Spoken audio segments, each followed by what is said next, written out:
자, 10년마다 보형물을 갈아 껴야 한다. 타이어인가요? 그럴 필요는 없고요. 겨드랑이 절개로 수술을 하면 근육 손상이 많아진다? 많아지지 않게 하려고 내시경을 보고 수술을 하죠. 어떻게 넘어가려고 했어요? 남자들이 그렇게 예민한 것 같아요? 보형물 원장 실력에 있어서 더 중요한 건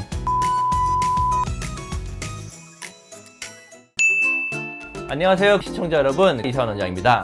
오늘은 가슴 성형에 대해서 한번 얘기를 할까 하고요. 양대 산맥인 것 같아요. 코 수술과 가슴 성형에 대한 괴담, 뭐 이렇다더라 저렇다더라, 이런 제가 인터넷에 나온 글들을 보고 이게 진짜인지 아닌지 한번 실제로 제가 설명을 해드리도록 할게요. 굉장히 많은 질문을 한번 봤는데요. 저도 보면서 황당한 질문들도 많고 지금부터 하나씩 답변해 드릴게요. 10년마다 보형물을 갈아 껴야 한다. 타이어인가요? 그럴 필요는 없고요. 10년에 대한 얘기가 나오는 게 뭐냐면 실제로 우리 몸에서 정말 중요한 것들, 인공 심박동기나 정말 몸에서 중요한 생명과 관련된 유지장치들은 보통 10년 정도 있으면 교체하는 경우도 있어요. 가슴 보형물은 생명과 직결된 게 아니에요. 뭐라고 얘기를 하냐면 회사에서 얘기를 할 때 10년에 한 10% 전후 정도가 보형물을 교체를 한다고 돼 있어요. 그 얘기는 10명 중에 9명은 보형물을 교체를 안 한다는 뜻이고 10년마다 교체를 해야 되는 게 아니라 가슴 보형물은 수술하고 3년이 경과된 후에는 매 2년마다는 MRI 촬영을 해야 돼요. MRI 촬영을 해서 보형물이 손상을 받았는지 여부를 판단을 해야 되고요. 만약에 보형물이 손상을 받지 않았으면 그냥 계속 유지를 하고 사용을 하는 거고요. 만약에 보형물이 손상이 있으면 교체를 하라는 뜻이에요. 10년마다 교체를 할 필요는 없습니다. 그거는 코도 마찬가지예요. 코 수술도 물어보시는 분들 있어요. 코 수술 보형물 바꿔야 된다던데요. 아니에요. 제 환자분들 중에서 한 20년, 30년 전에 수술하신 분들도 있습니다. 두 번째, 양악, 윤곽보다도 보형물 삽입인 가슴이나 코 수술이 더 위험하다. 이 위험하다는 게 어떤 기준인 거죠? 사망률이 높다는 건가요? 윤곽 수술은 수술 당시에 출혈이 아무래도 위험해질 수 있는 수술이고 수술 직후에 위험해질 수 있는 수술로 봐요. 출혈에 대한 위험성 때문에. 하지만 그 이후로는 문제가 생길 확률이 적고요.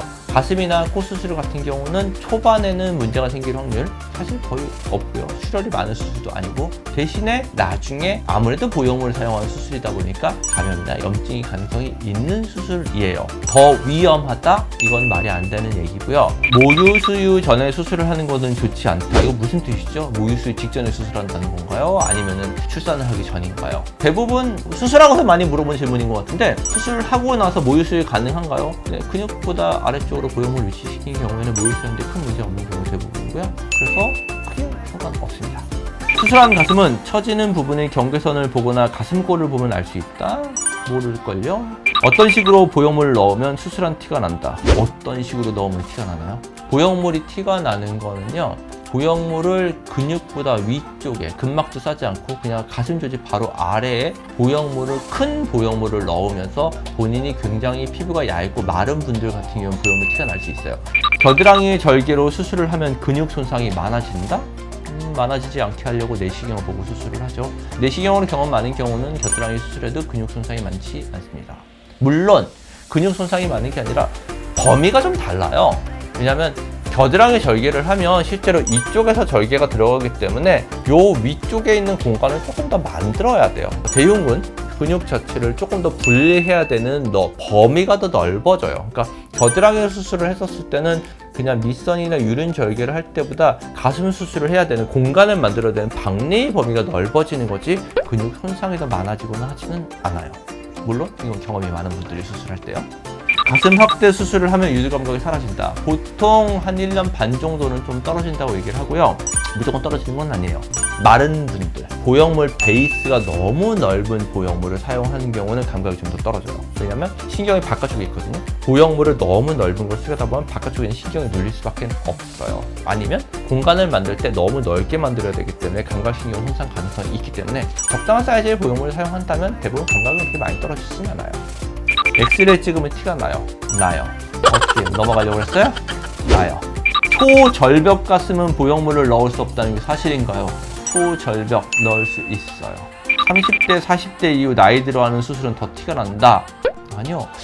오히려 가슴 수술은 30대, 40대 하는 게 조금 더 티가 덜 나는 건 있는 것 같아요. 왜냐하면 30대, 40대라고 무조건 티가 덜 나는 건 아니고 출산을 겪으신 분들은요. 굉장히 젊었을 때 마르고 피부가 타이트했던 분들이요. 보통 출산을 겪고 모유수를 하면서 가슴 조직이 약간 느슨해져요. 이런 분들이 그 이후에 가슴 수술을 하게 되면 오히려 처진 것도 조금 더 개선이 되면서 가슴 보형물 티가 좀 덜 나요.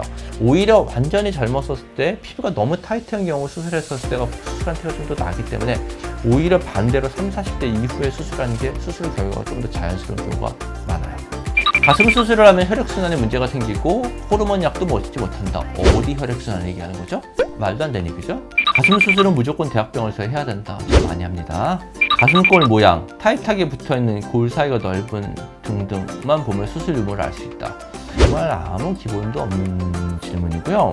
가슴골이라고 하는 거는요, 사람들마다 근육이 달라붙는 위치에 따라 달라요.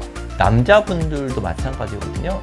만약에 남자분들, 몸 좋은 남자분들, 상의 탈의한 남자분들 보면요, 가운데 근육이 대흉근이 있는 데가 딱 가운데서부터 이렇게 딱 갈라져서 모이는 분들이 있고요. 어떤 분들은 똑같이 운동을 해도 대흉근 위치가 약간 바깥에서 시작하시는 분들이 있어요. 대흉근의 위치가 사람마다 달라요. 여자분들도 마찬가지거든요. 여자분들도 이게 굉장히 가까운 분들이 있고 넓은 분들이 있어요. 물론 수술할 때 넓은 분들은 약간 더 안쪽으로 모으긴 하지만 그런 분들은 근본적으로 가슴골이 생기지가 않아요. 이거는 수술 전에도 마찬가지인 거고요. 이거는 가슴골이라고 하는 경우는 본인이 갖고 있는 근육이 달라붙는 위치에 따라 결정을 하는 거지 수술에 따라 결정되는 게 아니에요. 그렇기 때문에 가슴골을 가지고 구분을 한다. 저도 잘 못합니다. 가슴 성형을 하면 남자들은 촉감으로 100% 알아차린다. 남자들이 그렇게 예민한 것 같아요? 남자분들은 생각보다 굉장히 둔해요. 모를 겁니다. 가슴 수술 이후 속옷을 제대로 안 입으면 다시 처진다. 수술 안 해도 속을 안 입으면 처져요. 누워있으면 보형물 딱딱하게 느껴진다. 요거는 조금 맞을 수도 있고 틀릴 수도 있는 얘기인데, 보형물 자체가 약간 더 딱딱한 보형물들이 있어요. 요즘 잘 안 쓰지만 물방울 타입 보형물 같은 경우가 밑에 부분이 물방울 모양을 유지하기 위해서 좀 더 딱딱해요. 이런 딱딱한 보형물들은 우리가 서 있었을 때는 가슴 조직 때문에 상관이 없지만 누웠었을 때는 가슴 조직이 약간 바깥으로 퍼지기 때문에 조금 더 딱딱한 느낌을 줄 수 있어요. 하지만 스무드 타입 보형물을 사용을 하고 본인 안쪽의 공간을 조금 더 넓게 방지를 해줬을 때는 이런 느낌이 좀 더 덜하긴 해요. 가슴 수술을 하면 유방암 걸릴 확률이 높아진다. 그럴 것 같으면 가슴 수술을 할 수가 없죠. 보형물 원장 실력이 있어서 더 중요한 건 당연히 원장 실력 아닐까요? 보형물이 원장 실력보다 중요하다고? 말도 안 되는 소리죠. 원장 실력이 제일 중요합니다. 모든 수술은요. 어떤 수술을 하든 간에 원장 실력이 제일 중요한 거예요. 수술은요. 수술을 하는 사람이 중요하지. 오늘은 가슴 성형 A부터 Z까지 소문에 대해서 한번 얘기를 해드렸고요. 이거 말고도 사실 궁금해하시는 분들 많아요. 질문들 궁금한 거 있으면 댓글 달아주시면 제가 답변 드리도록 할 거고요. 코 수술과 마찬가지로 가슴 수술이 여러 가지 궁금한 것도 많고 괴담도 굉장히 많은데 그 대부분은 사실 근거 없는 소문인 경우 굉장히 많고요. 여자분들한테 특히 이게 만족도가 굉장히 높아요. 여자분들이 이게 자기 만족이 되게 높은 수술인 것 같아요. 가슴 수술을. 가슴이 작아졌을 때 본인이 여성성이 좀 떨어진다고 느끼는 사람들도 많고요. 옷 입었을 때 자신감 없는 분들도 많은데 굉장히 그 이후에 자신감 회복하는데 되게 좋은 수술이에요. 물론 보형물들 들어간 수술, 모든 보형물이 들어간 수술은 경험 많은 분들한테 수술을 해야 부작용 확률이 떨어지기 때문에 그거를 정확하게 알고 수술하시는 게 좋을 것 같고요. 가슴 수술 경험이 많은 전문의에게 상담을 받고 수술을 결정을 하시는 게 좋을 것 같습니다. 오늘도 영상 시청해주셔서 감사합니다.